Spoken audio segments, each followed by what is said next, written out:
Chers amis, aujourd'hui nous allons aborder l'ouverture du 5e sceau. Et là les choses changent. Si les 4 premiers sceaux étaient tous bâtis sur le même modèle, un des 4 êtres vivants appelé un cheval et son cavalier, et ils étaient alors chargés d'un ordre de mission, c'est-à-dire que ces sceaux nous présentaient le poste de commandement, mais que les missions allaient s'accomplir en dehors. Là maintenant, nous allons aborder le jugement à proprement parler. Et ce jugement va comporter 3 phases. Par conséquent, nous allons voir successivement le 5e, le 6e et le 7e sceau.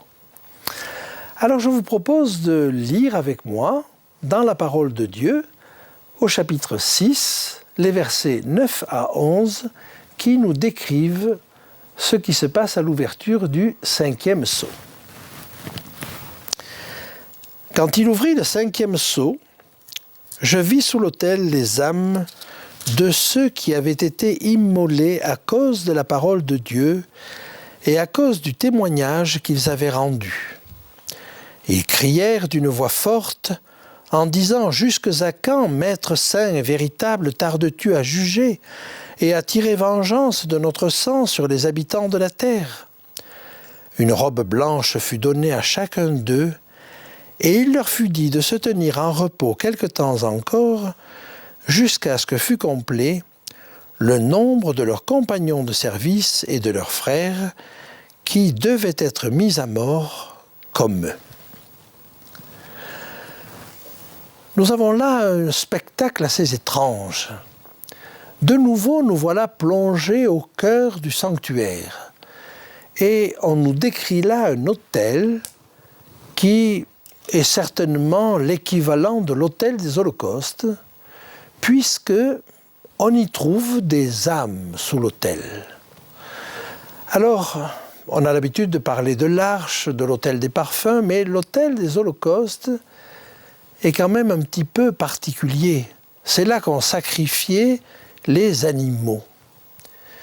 Et quand le grand prêtre recevait un animal de la part du pécheur qui voulait demander pardon pour ses péchés, il recevait cet animal et l'animal était égorgé là et le sang de l'animal était versé au pied de l'autel. Alors, j'aimerais vous faire lire quelques textes qui vont nous faire comprendre pourquoi ces âmes sont sous l'autel. Le premier texte se trouve dans Lévitique au chapitre 4 et au verset 25. Lévitique chapitre 4, verset 25. Le sacrificateur prendra avec son doigt du sang de la victime expiatoire, il en mettra sur les cornes de l'autel des holocaustes, et il répandra le sang au pied de l'autel des holocaustes. Le sang donc de la victime était répandu au pied de l'autel. Mais il nous faut aller jusqu'au chapitre 17, toujours du livre du Lévitique, du livre des lois, chapitre 17, verset 11, pour comprendre complètement le passage qui nous est donné ici. Et dans Lévitique, au chapitre 17 et au verset 11, nous trouvons ceci. « Car l'âme de la chair est dans le sang. Je vous l'ai donné sur l'autel, afin qu'il servît d'expiation pour vos âmes, car c'est par l'âme que le sang fait l'expiation. » En d'autres termes, la question ne se pose pas de savoir si les animaux ont une âme. On nous dit simplement l'âme est dans le sang. Et les animaux qui ont du sang ont donc une âme et l'âme était répandue au pied de l'autel. Elle représentait ainsi les chrétiens ou les martyrs de tous les temps qui ont été sacrifiés sur l'autel de la colère, sur l'autel de la cupidité, sur l'autel de la méchanceté, mais elle représente aussi tous ceux qui ont suivi de près Jésus. Et j'aimerais que nous lisions ensemble notre texte qui se trouve dans l'Épître aux Galates, au chapitre 2 et au verset 20. Voici ce que nous dit Paul dans cette Épître aux Galates.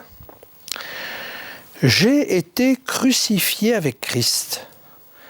Et si je vis, ce n'est plus moi qui vis, c'est Christ qui vit en moi. Si je vis maintenant dans la chair, je vis dans la foi au Fils de Dieu, qui m'a aimé et qui s'est livré lui-même pour moi. »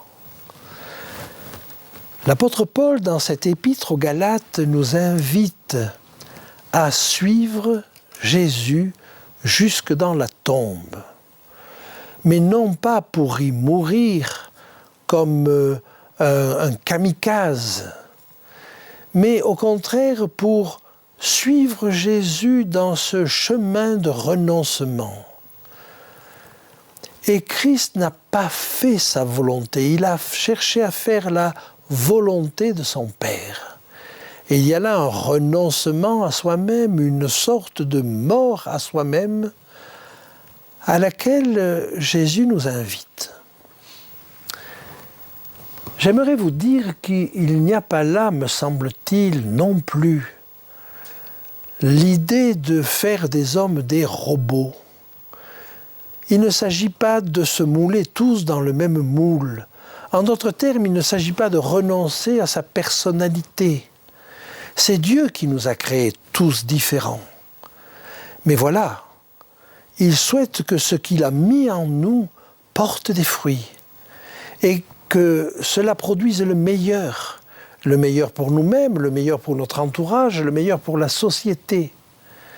Et par conséquent, dans cette situation-là, ceux qui ont suivi Jésus, l'agneau par excellence, ceux qui ont suivi Jésus sont appelés à être sacrifiés, à sacrifier leur propre moi pour être en phase avec Jésus. Mais si l'image s'arrêtait là, elle serait désespérante. Christ est ressuscité. Et en ressuscitant, il nous ressuscite à une vie nouvelle. Et par conséquent, l'objectif de Dieu n'est pas de nous faire mourir, mais de nous ressusciter à une vie nouvelle. Et il faut aller jusqu'au bout de la comparaison. Alors voilà, ce texte-là, je crois, ces âmes sous l'autel, c'est évidemment d'abord ceux, et le texte nous le dit en clair, qui ont perdu la vie injustement, persécutés. Mais c'est peut-être aussi tous ceux qui ont voulu suivre Jésus et qui, sans être morts sous la main des hommes, ont accepté cette mort à eux-mêmes qui les fait ressembler à Jésus. Il me faut maintenant vous parler de ce que deviennent les morts. Alors, toutes sortes de théories existent, mais j'aimerais vous dire en quelques versets bibliques ce que la Bible nous dit des morts. Et pour cela, nous allons remonter jusqu'à la Genèse. Et j'aimerais vous montrer, dans Genèse au chapitre 2 et au verset 7, ce qu'est l'enseignement de la parole de Dieu sur les morts. Genèse 2, 7. L'Éternel forma l'homme de la poussière de la terre. Il souffla dans ses narines un souffle de vie, et l'homme devint un être vivant. Au fond, peut-on expliquer les choses de manière plus simple ? Notre corps n'est pas autre chose que les atomes de la Terre qui nous entourent. Simplement, ces atomes sont organisés et ils ont surtout reçu le souffle de Dieu, le souffle de vie. Et le texte nous dit « Et l'homme devint un être vivant ». Le mot employé là, en hébreu, c'est le mot « nefesh », c'est-à-dire qu'il faudrait traduire « l'homme est devenu une âme vivante ». Et dans ce texte-là, l'âme n'est pas quelque chose qui vient habiter l'homme, c'est l'homme dans son entièreté. Et on a repris cette expression quand on parle, par exemple, d'une ville d'1 million d'âmes. C'est une ville d'1 million d'êtres vivants. Donc, vous voyez, l'esprit, là, est différent de l'âme. L'esprit, c'est ce souffle de vie donné par Dieu. Et l'âme, c'est le résultat de cet amalgame, de cette fusion entre de la terre, des atomes simples et du souffle de Dieu. Et que se passe-t-il à la mort ? Eh bien, nous en trouvons l'explication dans le livre de l'Ecclésiaste. Là, le sage décrit la vieillesse et il termine ainsi. Il la décrit de manière très poétique. Et il dit « Avant que la poussière retourne à la terre comme il y était, que l'esprit retourne à Dieu qui l'a donné. » On a parfois compris ce passage-là comme étant le retour à Dieu de l'âme. Mais ça n'est pas le cas. C'est le retour à Dieu du souffle qu'il a donné. Il a donné le souffle de vie, il a repris le souffle de vie. Et quand il reprend le souffle de vie, le corps redevient poussière. Alors, qu'advient-il de l'être lui-même ? On pourrait dire de l'âme. Eh bien, elle est en repos.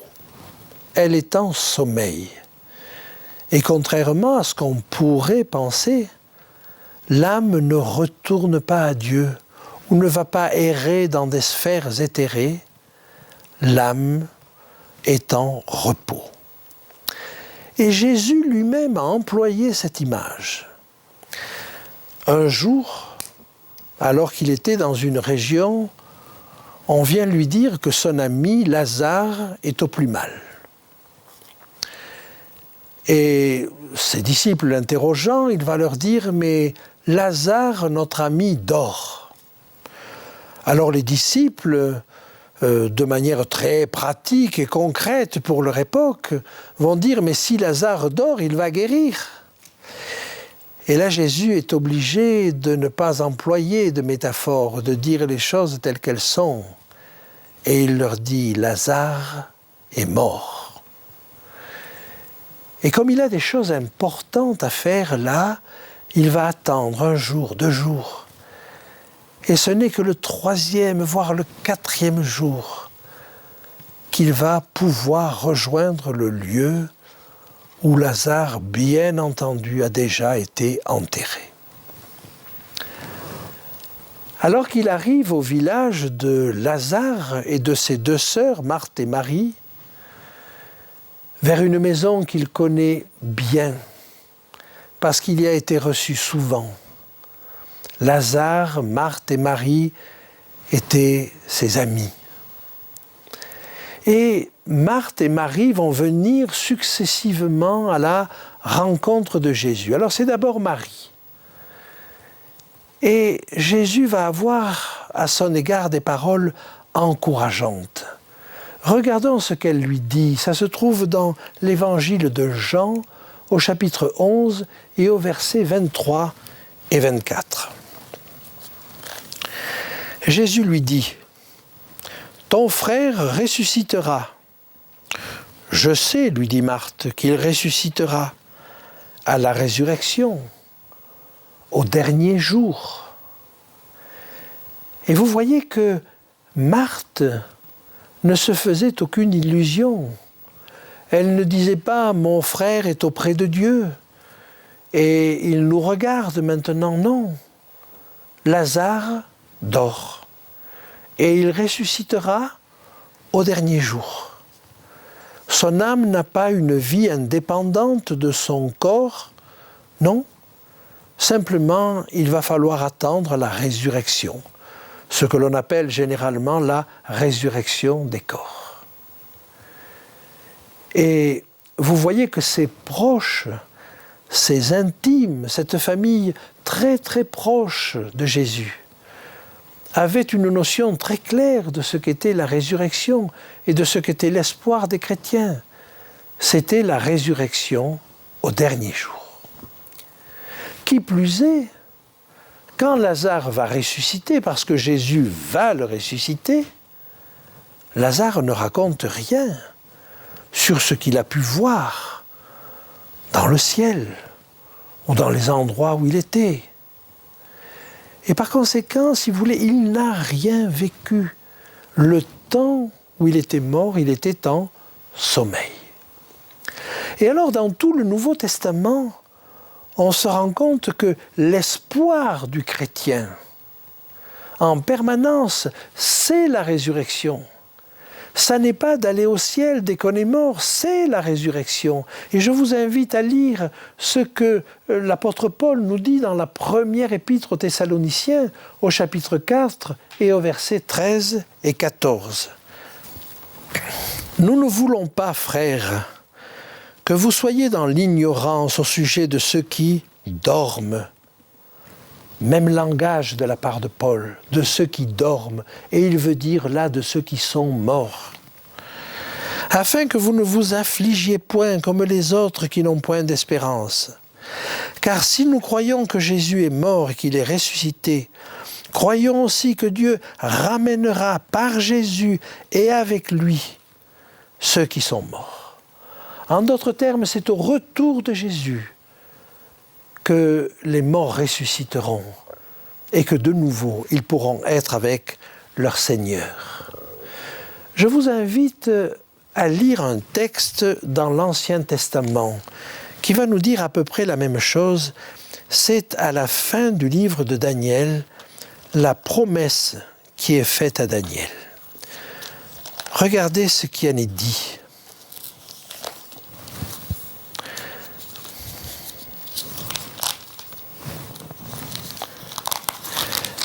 Daniel, chapitre 12, verset 13. Je vous rappelle que Daniel a été l'un des serviteurs les plus fidèles de Dieu. Dans tout le texte de Daniel, on ne trouve aucun reproche fait à Daniel. Oh, sans doute que si on l'a regardé à la loupe, on trouverait, mais même ses ennemis ne trouvaient rien à redire à Daniel.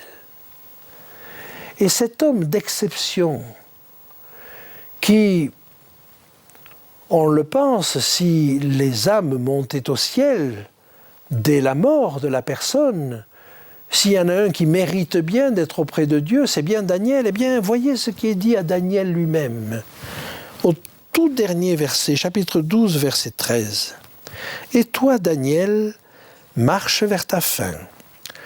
Tu te reposeras et tu seras debout pour ton héritage à la fin des jours. » Alors voyez-vous, l'espoir du chrétien, et c'est l'apôtre Pierre qui nous le dit, c'est de nouveaux cieux et une nouvelle terre où la justice habitera. Mais regardez notre terre telle qu'elle est maintenant, avec ses souffrances, avec ses oppressions, avec ses guerres. Ça n'a rien de réjouissant. J'aimerais peut-être avancer encore un petit peu dans ce texte et vous amener à la conclusion de ces choses-là. En réalité, l'objectif de Dieu est de faire en sorte que nous parvenions tous ensemble à la résurrection. Et vous avez un texte dans la première épître aux Thessaloniciens qui nous dit que nous les vivants, parce que Paul se place parmi les vivants, il s'imaginait que Christ allait revenir très rapidement, Les vivants, eux, ne dépasseraient pas, n'iraient pas plus vite que les morts. Et dans l'Épître aux Hébreux, au chapitre 11, on nous dit que ceux qui sont morts n'arriveront pas plus vite que nous. Ils n'ont pas encore reçu ce qui leur était promis. Parce que l'objectif de Dieu, c'est que nous y arrivions tous ensemble. Alors, que ferons-nous ? Il me semble que notre espoir, c'est la résurrection. Notre espoir, c'est le retour de Jésus. Et en attendant, les âmes dorment. Puis-je penser que c'est le sort le meilleur que Dieu peut leur réserver jusqu'à son retour. Et Dieu ne les fait pas ainsi souffrir. Et ces âmes sous l'autel dorment. Eh bien, nous verrons la prochaine fois ce qui leur arrive à ce moment-là. Et je vous invite à la prochaine conférence où nous verrons la suite du texte.